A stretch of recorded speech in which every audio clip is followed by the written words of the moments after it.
let me know, okay? Because I'm going to go in order. I'm going to go from here down, okay?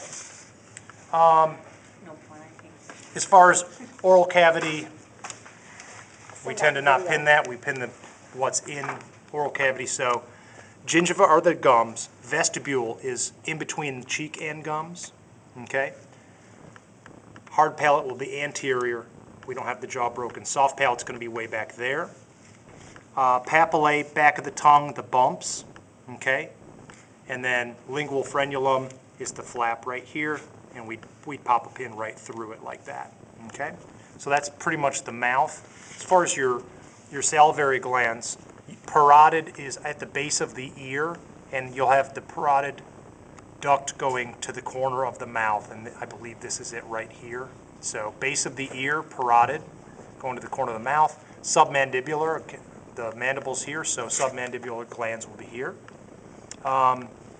We didn't do this this trachea.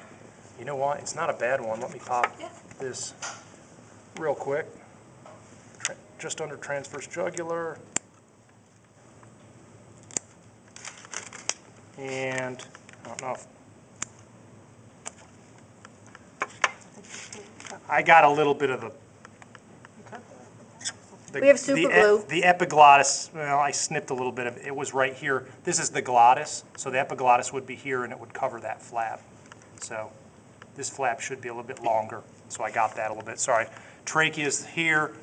Esophagus is posterior to the trachea there. We've already done the heart. Lungs should be here and pretty well removed. First thing we get to is liver. You're going to have left and right medial lobes, left and right lateral lobes. Caudate lobe goes straight down.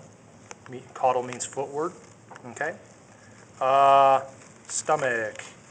You're going to have to kind of refer to your picture, your model. Fundus is going to be way up here. Cardiac sphincter here. Cardiac portion. Pyloric sphincter is going to be here.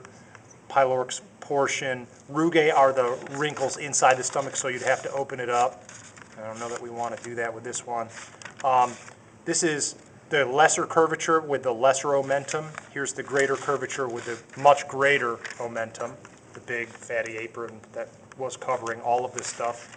Here's your spleen. Okay, it always tends to be tucked left versus your liver stuff on the right. Gallbladder should be up and in here. Okay. Now gallbladder, the cystic duct will dump into the common bile duct, which is right here in green, and goes right to the duodenum. Okay, so why don't we get into the small intestine.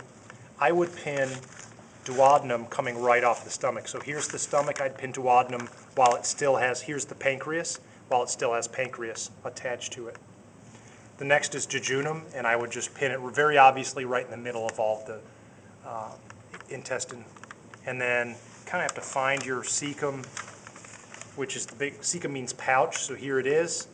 Here's your ascending, transverse, and descending colon, or large intestine, as well as the rectum. Would be about as low as you can get here. As far as ileum goes, I would pin it right next to the pouch on the small intestine side. So I'd pin it pretty obviously right here. Okay, and those are all of your intestines. Do we have ureters? Kidney, you're going to have your ureters going to urinary bladder there. Urethra, if you go deep enough, you'll be able to catch it on the inferior side of the bladder there. What did I miss? I think that pretty much does it, except reproductive, and we'll do that next week. So, endocrine, your thyroid should be here. Your renals or adrenals should be just above the kidneys, and then I think the obvious choice here is pancreas. Okay, right attached to the duodenum. That's good for now. That's pretty much everything.